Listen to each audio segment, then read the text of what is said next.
Coming to you live from the Baylor Scott & White Performance Center in Frisco, Texas, Conference USA Basketball Media Day. I'm Ron Thula. Now we turn our attention to Rice in her fourth year. Head coach of the women, Tina Langley. Tina, good to have you here again. Good to see you again. And also joining us from the men's side, and of course we've got to let the women go first, but coming off a season that he called, which I thought was one of the great lines, one of the best 7-win seasons that we'll talk about in a minute, because I thought that was a great line. Scott Parris. Scott, we'll talk to you in just a sec if you don't mind. No problem. All right. Tina, first of all, you 23-10, 2 straight years, 10 Conference USA wins, 2 straight years, 20-plus wins. You've recruited so well that now it's tradition to win at Rice. Fair? Well, we've been very fortunate to have incredible student athletes join our program, and just really fortunate to coach some of the most amazing young women. Excited to have the season with them. You know, you come from a winning program under Brenda Fries, obviously, at Maryland. But I look back at 2017. You won the WBI tournament, first postseason title. Was that a catalyst for 2018, do you think? Well, sure. I mean, we say every year is a new year. It's a new slate. You're trying to build something from the beginning that's totally different than the year before. But I do think you learn a lot from the previous season, and we needed to learn to win, to cut nets down, and to see what it feels like to win a championship. You have a couple of great players coming back, and we were joking during the WNBA season when God created rebounding, he created the Aguma case. Yes. I mean, you go to NECA, you go to Chennai in the WNBA, you've got 2 Aguma Ks, and I know we're supposed to be talking basketball, but off the court, the Amazing. entire sisters, all 4 of them, phenomenal people off the court. Talk about Incredible the 2 you have. family, just very educated, incredibly hardworking. The integrity of the family is tremendous, and we're fortunate to have 2 of them in our program who work incredibly hard on and off the court, and so very fortunate to have them. Erica Agumake, Conference USA preseason player of the year. Last year she was newcomer of the year, first team and all defensive team. Talk about Erica, where her game can go this year. Absolutely. Erica is a future pro. I mean, she's really worked hard on her game. You know, she spends the summers developing the next level for her.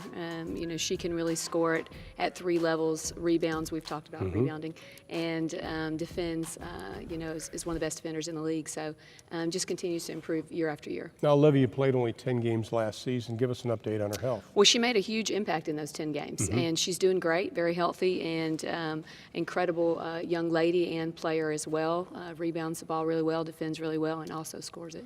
What also stood out looking back at last season was you found ways to win despite the injuries. You had only 1 true center. 4 players missed games, especially post players. What did the players learn about themselves last year?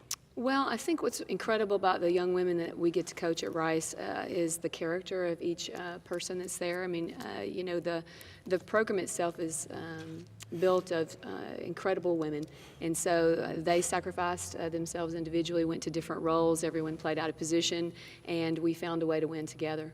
4 players missed 106 games. I'm not sure where that stands in the NCAA, but that's got to be right up there. Definitely presented some challenges, especially guarding the post, but we found a way at times. Okay, you're also going to add Nancy Mulkey. Nancy started her career at the University of Oklahoma, transferred, sat out last season. She's an incredible shot blocker. What dimension does she bring outside of shot blocking to the rest of the team? Nancy's incredibly skilled.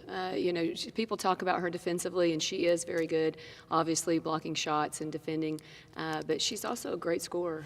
You know, she has a skill set that you would not expect and has worked very hard on her game as well. So I'm excited for her to get to return to the court this season. Well, one of the things that stands out is you're never afraid to play teams. This year you play Texas A&M, UCLA, and North Carolina. What does that teach you about your team playing teams of that caliber? Right. Well, you said it. We want to see what we need to learn. You know, you go up against some of the best teams in the country and see where your team stands and the areas that you need to improve on. And this is a team that wants to fight for championships year after year and try to make a push for the national stage. So we've got to see where we are and see the areas we need to grow in. I might ask you one more question a little bit later, but I want to turn to Scott right now. Scott, 7-24, but the quote I read, that was one of the most positive 7-win seasons you could have. Explain that. Well, first of all, let's hope it's the last time I make that quote. I know, really.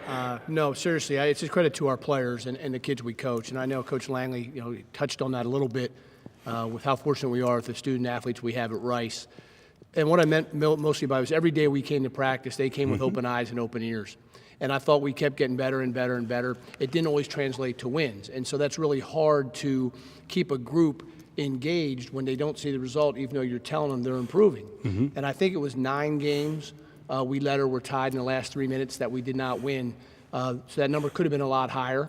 But we also finished the season on a positive note, winning 2 of our last 4, and one of those losses being a buzzer beater. So I felt good about how we ended. I felt good about how we prepared all year.